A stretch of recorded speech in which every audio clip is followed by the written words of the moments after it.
I love hearing stories about how people came from nothing and now look at them now.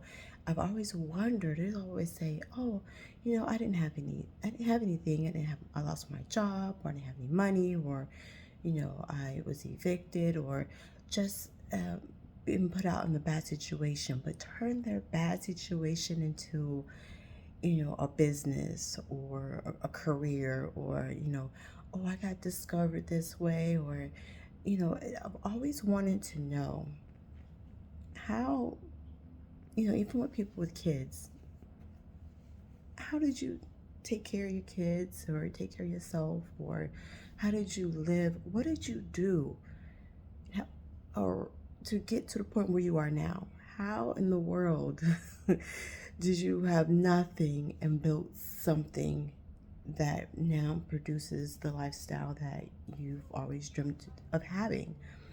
I mean, the anchor of losing your job or getting a divorce, or your your comeback story. How about that? But being here in Miami, I can actually say, hey, I'm in the process of that. And so many people say, oh my goodness, you're in Miami. Miami is so expensive. I was like, yeah, it's one of the most expensive places to live in on the East Coast.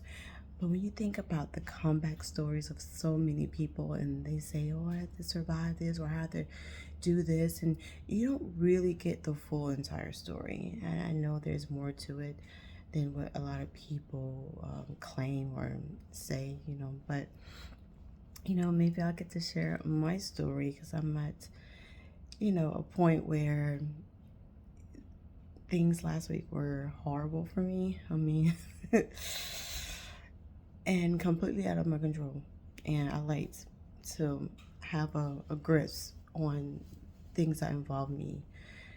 But yes, I'm in the midst of living one of those comeback stories. Yes, I lost my job, and I didn't let that deter me because I knew I was made for something better. Whether I go back to my job, or I just stick to my plan, no matter what, I'm here in Miami, and I'm going to have my own comeback story, and it's going to be, you know,